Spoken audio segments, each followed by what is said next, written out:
Dans un monde où les défis de la vie semblent souvent accablants, beaucoup d'entre nous se retrouvent à lutter seuls pour surmonter les épreuves. Cependant, selon le docteur Myles Munroe, il existe une voie plus douce et plus puissante, celle de céder à la direction du Saint-Esprit. Dans ce message inspirant, le docteur Munroe nous rappelle que nous ne sommes pas faits pour lutter avec nos propres forces limitées. Au contraire, en permettant au Saint-Esprit de prendre le contrôle, nous pouvons expérimenter une vie de victoire, de grâce et de clarté divine. Cette vidéo explore la puissance de cette relation avec l'Esprit, nous invitant à laisser de côté nos luttes et à faire confiance à une direction divine qui transforme notre quotidien. Si ce contenu vous enseigne, n'oubliez pas d'aimer la vidéo et de vous abonner en activant la cloche pour ne rien manquer des prochaines vidéos. En ajoutant un like, vous aidez YouTube à partager ce message au maximum et à toucher encore plus de personnes qui cherchent à se développer personnellement. Mesdames et messieurs, avez-vous déjà eu l'impression de nager constamment à contre-courant, en essayant d'avancer mais en vous sentant coincé? La vie, avec tous ses défis et ses incertitudes, peut souvent ressembler à une lutte incessante. Mais la vérité est que nous n'avons pas été conçus pour vivre de cette façon.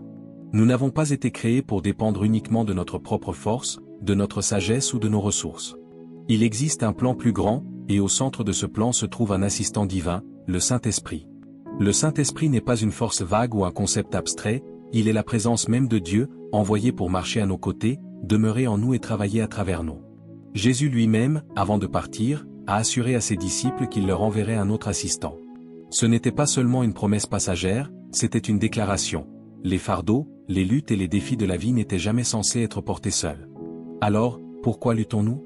Pourquoi menons-nous des batailles pour lesquelles nous n'avons jamais été équipés pour gagner par nos propres forces? La réponse réside dans notre résistance. La lutte est souvent le résultat d'une tentative de faire ce que seul l'Esprit peut accomplir. Nous nous accrochons fermement à nos plans, en nous appuyant sur notre compréhension limitée, au lieu de nous appuyer sur le pouvoir illimité de l'Esprit. Mais l'abandon n'est pas une défaite.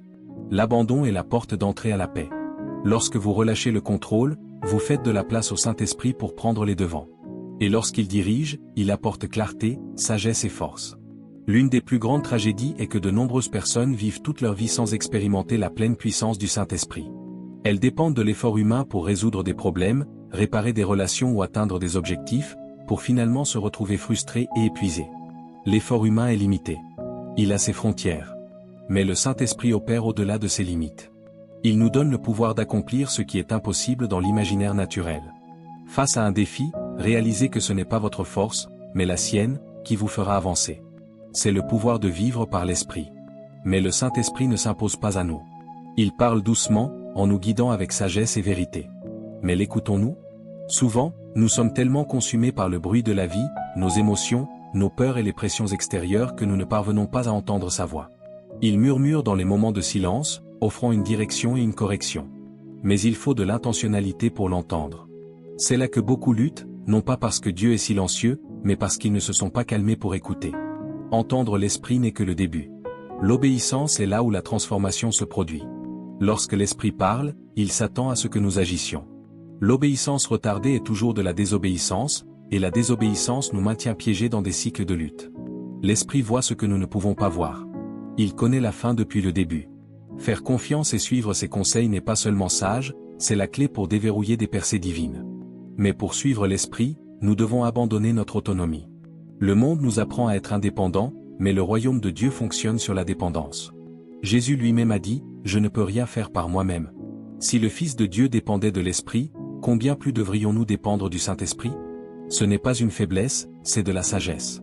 Cela nous positionne pour recevoir une force surnaturelle, une direction et une provision. Lorsque nous marchons au rythme de l'Esprit, la vie commence à changer. Les luttes ne nous submergent plus parce que nous reconnaissons que nous ne nous battons pas seuls. L'Esprit transforme les obstacles en opportunités et les défis en témoignages. Il nous équipe pour faire face à ce que nous ne pouvons pas affronter par nos propres forces, nous permettant de marcher dans la victoire. Donc, mon message pour vous aujourd'hui est simple, arrêtez de lutter. Le Saint-Esprit est là pour vous aider, vous guider. Donnez-lui le pouvoir, soumettez-vous à lui, et regardez comment il transforme votre vie. L'abandon n'est pas un signe de faiblesse ni une concession de défaite. Dans le contexte de l'Esprit, c'est l'acte ultime de force. C'est une déclaration que nous reconnaissons nos limites humaines et que nous sommes prêts à faire confiance à celui qui ne connaît aucune limite. Pensez à une rivière, l'eau coule librement lorsqu'elle ne rencontre aucune résistance. Mais lorsqu'il y a des obstacles sur son chemin, le flux est interrompu, et la tension se construit. Nos vies sont comme cette rivière. Le Saint-Esprit désire couler à travers nous, apportant paix, sagesse et puissance. Mais la résistance crée des blocages spirituels. Ces blocages se présentent sous de nombreuses formes, orgueil, peur, et bien d'autres. La vérité est que beaucoup d'entre nous ne luttent pas parce que Dieu est absent ou ne veut pas nous aider, mais parce que nous ne nous sommes pas encore rendus à lui. L'abandon n'est pas un signe de faiblesse ni une concession de défaite.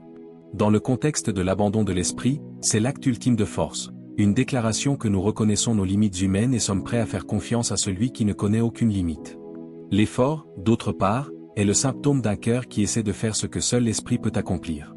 Lorsque nous nous efforçons, nous opérons dans notre force. Lorsque nous nous abandonnons, nous faisons place à son pouvoir. Pensez à une rivière. L'eau coule librement lorsqu'elle ne rencontre aucune résistance, mais lorsqu'il y a des obstacles sur son chemin, le flux est interrompu et la tension s'accumule. Nos vies sont comme cette rivière. Le Saint-Esprit désire couler à travers nous, apportant la paix, la sagesse et la puissance. Mais la résistance crée des blocages spirituels.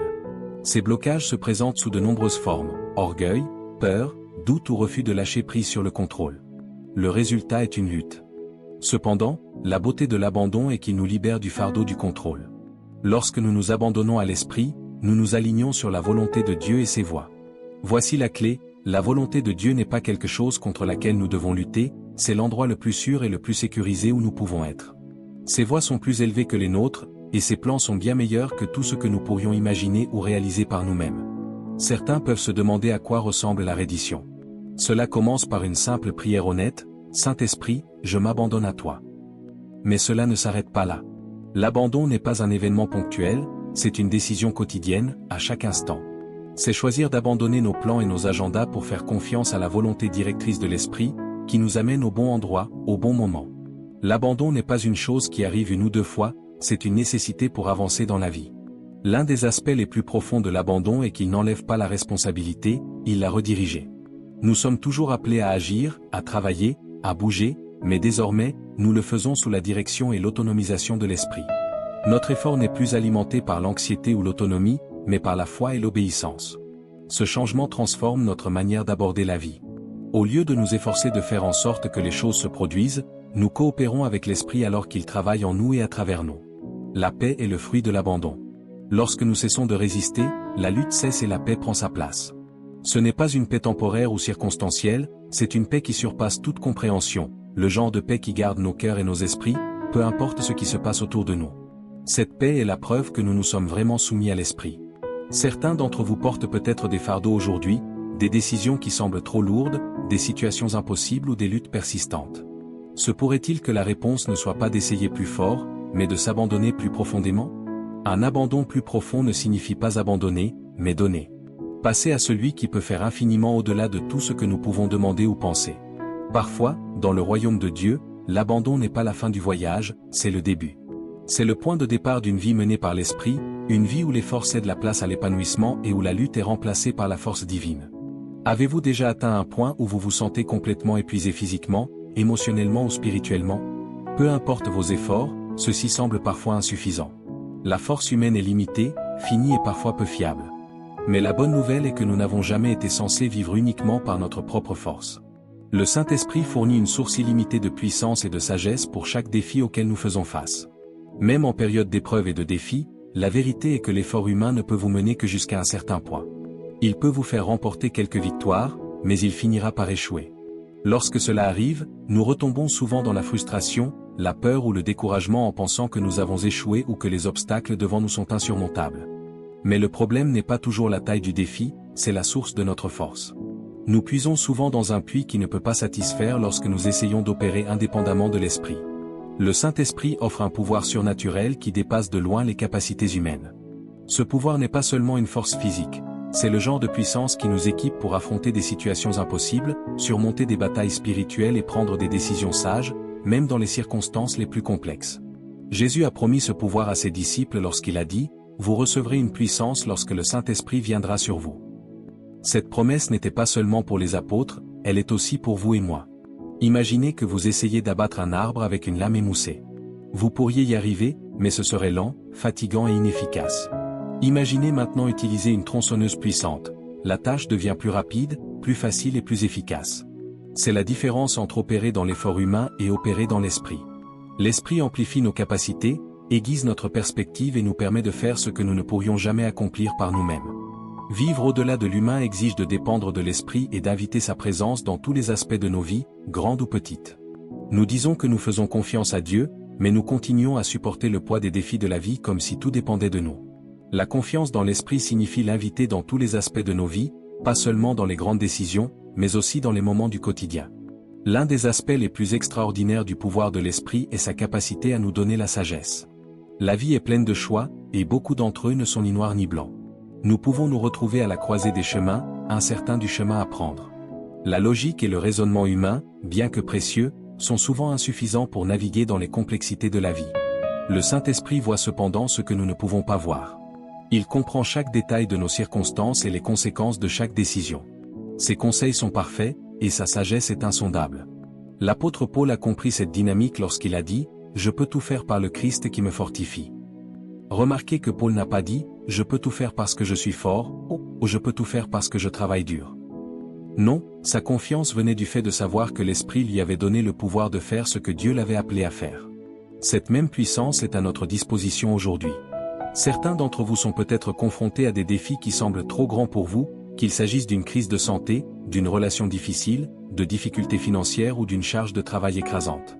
Je vous encourage, vous n'avez pas à y faire face par vos propres forces. L'Esprit est prêt à vous aider, à vous infuser de sa puissance et à vous guider avec sa sagesse. Tout ce que vous avez à faire, c'est de l'inviter et de lui faire confiance pour travailler à travers vous. Vivre au-delà de l'effort humain ne consiste pas à être surhumain, mais à être guidé par l'Esprit. Il s'agit de reconnaître que notre force a des limites, mais que sa puissance ne connaît pas de limites.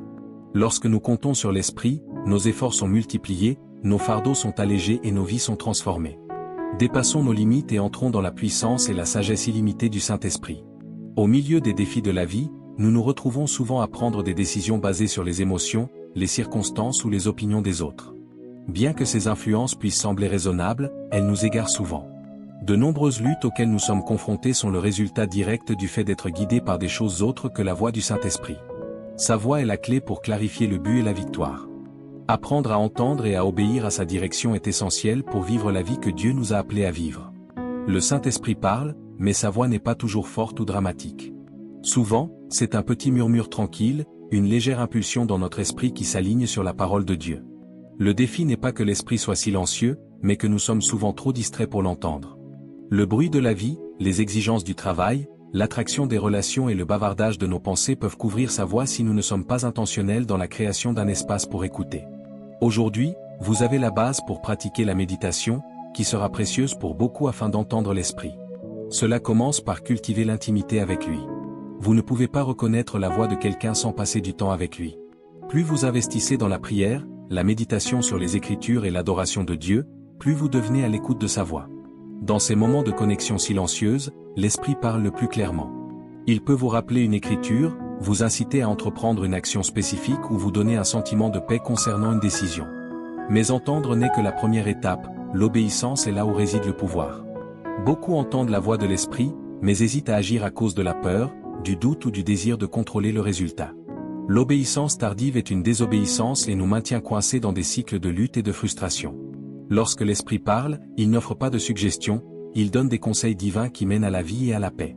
Faire confiance à sa voix, même lorsque cela n'a pas de sens à nos yeux, est un acte de foi qui ouvre la porte au meilleur de Dieu pour nous. Une des raisons pour lesquelles nous avons du mal à obéir à l'Esprit est que sa direction défie souvent nos zones de confort. Il peut nous appeler à faire un pas dans la foi, à pardonner à quelqu'un qui nous a blessés ou à lâcher prise sur quelque chose à quoi nous nous accrochons fermement. L'obéissance exige de l'humilité et une volonté d'abandonner nos plans pour les siens. Mais voici la vérité, l'Esprit ne vous mènera jamais à l'échec. Ses conseils sont toujours pour votre bien et sa gloire. L'Esprit ne contredira jamais la parole de Dieu. La Bible est le fondement de la vérité, et l'Esprit sera toujours en accord avec elle. C'est pourquoi connaître les Écritures est si important. Elles deviennent un filtre à travers lequel nous pouvons discerner si ce que nous ressentons vient vraiment de l'Esprit. Lorsque sa voix s'aligne avec sa parole, nous pouvons avancer avec confiance, sachant que nous marchons dans sa volonté. Un autre aspect important de l'écoute et de l'obéissance à l'Esprit est la patience. Parfois, nous voulons des réponses immédiates ou des résultats instantanés, mais l'Esprit opère selon le timing de Dieu, et non le nôtre. Il y a des moments où sa voix nous demande d'attendre. Dans ces moments-là, l'obéissance signifie faire confiance à sa sagesse et à son timing parfait. Elle nous pousse à comprendre les choses par nous-mêmes, ce qui conduit souvent à l'anxiété, à la frustration et à l'épuisement. Mais la vérité est que nous ne serons jamais conçus pour fonctionner isolément de Dieu. Jésus lui-même a dit qu'il était séparé de moi, tu ne peux rien faire. Pense à ça un instant, rien, pas certaines choses, pas la plupart des choses, rien de valeur éternelle ne peut être accompli en dehors de lui. La vie de dépendance envers Dieu n'est pas une vie de passivité ou de paresse, c'est une confiance intentionnelle active dans le Saint-Esprit pour nous guider, nous donner force et provision. C'est se réveiller chaque jour avec la reconnaissance que, Seigneur, je ne peux pas faire cela sans toi. Cette posture d'humilité invite l'Esprit à travailler en nous et à travers nous d'une manière qui va bien au-delà de ce que nous pourrions accomplir par nous-mêmes. Lorsque nous dépendons de nous-mêmes, nous limitons ce qui peut être accompli à notre capacité humaine, mais lorsque nous dépendons de l'Esprit, nous puisons dans les ressources infinies de Dieu. Imaginez essayer d'éclairer une ville avec une lampe de poche, c'est une tâche impossible. Mais imaginez maintenant cette même ville connectée à un réseau électrique capable d'éclairer chaque rue et chaque maison. C'est la différence entre l'autonomie et la dépendance à l'Esprit. L'un est limité et insuffisant, l'autre est abondant et illimité. L'un des exemples les plus profonds de dépendance se trouve dans la vie de Jésus. Bien qu'il soit pleinement Dieu, il a choisi de vivre dans une dépendance complète du Père et du Saint-Esprit pendant son ministère terrestre. Il a prié, il recherchait souvent la volonté du Père en tout et ne faisait que ce qu'il voyait faire au Père. Si le Fils de Dieu dépendait de l'Esprit, à combien plus forte raison devrions-nous le faire? Sa dépendance n'était pas un signe de faiblesse, mais une démonstration de l'alignement et du pouvoir divin. Beaucoup d'entre nous résistent à la dépendance parce que nous avons l'impression de perdre le contrôle. Nous avons peur de lâcher prise pour faire entièrement confiance à Dieu avec nos décisions, notre avenir et nos vies. Mais l'ironie est que plus nous essayons de contrôler, plus nous nous retrouvons empêtrés dans des luttes. La dépendance, d'un autre côté, conduit à la liberté. Lorsque vous abandonnez le contrôle à l'Esprit, vous n'avez plus à porter le poids de la vie sur vos épaules, vous avez confiance que celui qui vous a créé est plus que capable de vous soutenir. La dépendance à Dieu exige également la foi. C'est avoir confiance que, même lorsque nous ne voyons pas l'image complète de Dieu, c'est croire que ses plans sont meilleurs que les nôtres, même lorsqu'ils ne correspondent pas aux nôtres. Ce genre de confiance ne vient pas naturellement, il grandit à mesure que nous expérimentons la fidélité de Dieu dans nos vies. Chaque fois que nous dépendons de lui et voyons sa main à l'œuvre, notre confiance dans sa provision et ses conseils s'approfondit. Pour certains, le passage de l'indépendance à la dépendance peut être ressenti comme une perte, mais en réalité, c'est un gain. Lorsque nous abandonnons notre autonomie, nous reprenons la force, la sagesse et la provision de l'Esprit. Nous échangeons l'effort pour le repos, la peur contre la foi et l'incertitude contre l'assurance. La dépendance à l'Esprit n'est pas à propos de faire moins, il s'agit de vivre la vie à la manière de Dieu, habilité, dirigé et soutenu par lui.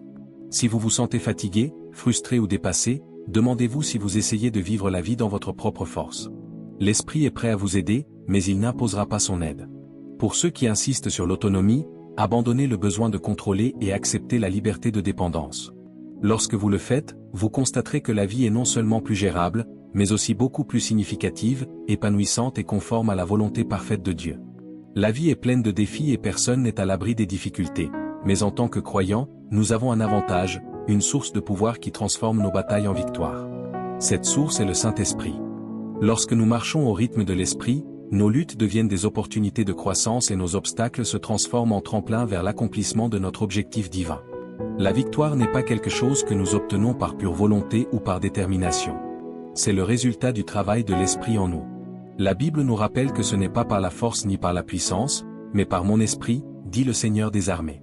Cette vérité profonde souligne que la victoire n'est pas le produit d'un effort humain, mais une manifestation de l'intervention divine. Le Saint-Esprit est celui qui nous équipe pour surmonter non seulement les défis extérieurs, mais aussi les batailles intérieures de la peur, du doute et de l'insécurité. Lorsque nous marchons dans l'Esprit, nous commençons à voir les luttes différemment. Au lieu de les considérer comme des problèmes insurmontables, nous les reconnaissons comme des opportunités pour Dieu de montrer sa puissance. L'Esprit nous fortifie pour faire face à l'adversité avec confiance, sachant que nous ne sommes pas seuls.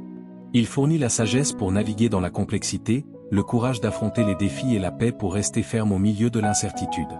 Marcher dans la victoire signifie également comprendre l'autorité que nous avons en Christ à travers l'Esprit. Nous ne sommes pas victimes des circonstances, mais vainqueurs dans toutes les situations.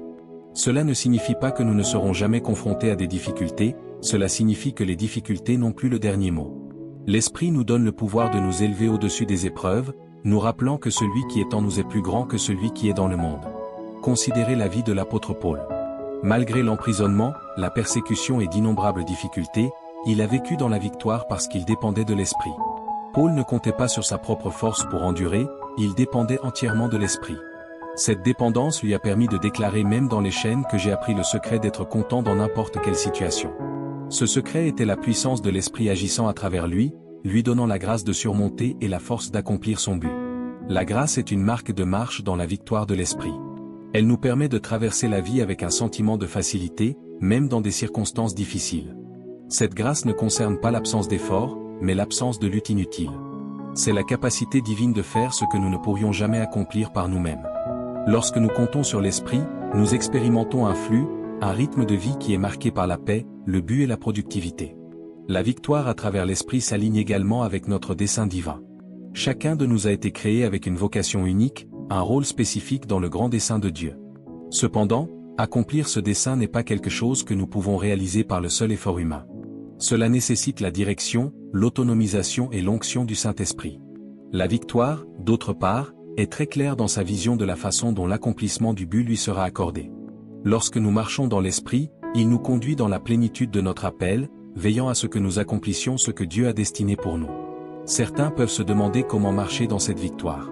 Cela commence par une décision de céder à l'Esprit. Marcher quotidiennement dans la victoire n'est pas un événement ponctuel, c'est un style de vie. Cela signifie choisir de faire confiance à la direction de l'Esprit même lorsque le chemin n'est pas clair. Cela signifie rester ferme dans la foi même lorsque les circonstances sont intimidantes, et cela signifie déclarer la victoire à l'avance, en sachant que la bataille est déjà gagnée par le Christ. L'Esprit ne promet pas seulement la victoire, il nous donne le pouvoir de la vivre. Il transforme nos faiblesses en force, nos peurs en foi et nos luttes en témoignages. Lorsque vous marchez dans l'Esprit, vous ne survivez pas seulement, vous prospérez. En prospérant, vous accomplissez votre dessein divin avec grâce, courage et assurance que rien n'est impossible pour ceux qui sont guidés par l'Esprit. Vous marchez dans la victoire, non par votre propre force, mais par la puissance de l'Esprit. Laissez-nous embrasser la plénitude de la vie que Dieu a préparée pour nous, sachant que, par l'Esprit, nous sommes plus que vainqueurs dans chaque situation. C'est alors que nous nous tenons au bord de ce moment, laissez-moi vous rappeler une vérité profonde. Vous n'avez pas été créés pour lutter dans la vie, simplement pour survivre ou pour naviguer dans ce monde par vos propres forces limitées. Non, vous avez été conçus par le Créateur pour vivre dans la victoire, habilités par le Saint-Esprit, accomplissant votre dessein divin avec grâce et confiance. Le Saint-Esprit n'est pas une force lointaine ou un simple concept théologique. Il est votre aide, votre conseiller, votre avocat et votre fortifiant. C'est lui qui vous équipe pour surmonter les défis, transforme vos faiblesses en force et vous guide dans la plénitude de la volonté de Dieu pour votre vie. Mais la clé réside dans votre réponse. Continuerez-vous à lutter avec vos propres forces contre les difficultés de la vie et vos fardeaux, ou allez-vous vous rendre et laisser l'Esprit guider le choix? Céder à lui n'est pas une question de peur ou de perte, c'est la décision la plus puissante que vous puissiez prendre. C'est la décision d'échanger la lutte contre la paix, de rechercher le repos et l'autonomie contre l'autonomisation divine. Rappelez-vous que la voix de l'Esprit ne vous appelle pas à une vie de médiocrité, mais vers une vie de but, d'abondance et de victoire. Il est prêt à transformer vos obstacles en opportunités, vos luttes en témoignages et vos incertitudes en clarté divine. Tout ce qu'il demande, c'est que vous lui fassiez confiance, que vous écoutiez sa voix et que vous marchiez au pas avec sa direction. C'est le jour où vous arrêtez de lutter et embrassez la vie que l'Esprit a préparée pour vous. Une vie où vous n'êtes pas contrôlé par les circonstances ou les émotions, mais où vous êtes guidé par la sagesse et la puissance de Dieu. Une vie où vous ne dépendez pas de votre propre force, mais de la force illimitée du Saint-Esprit. C'est ton heure, c'est ton moment. Saisis la promesse, embrasse-l'aide et vis la vie victorieuse remplie de l'Esprit, qui est ton héritage en Christ. Ne vous élevez pas par vos propres forces, mais par la puissance de l'Esprit et entrez hardiment dans la vie pour laquelle vous avez été créés. Que Dieu vous bénisse. Que Dieu vous bénisse. Amen. Si cette vidéo vous a béni, écrivez un Amen dans les commentaires à la gloire du Seigneur.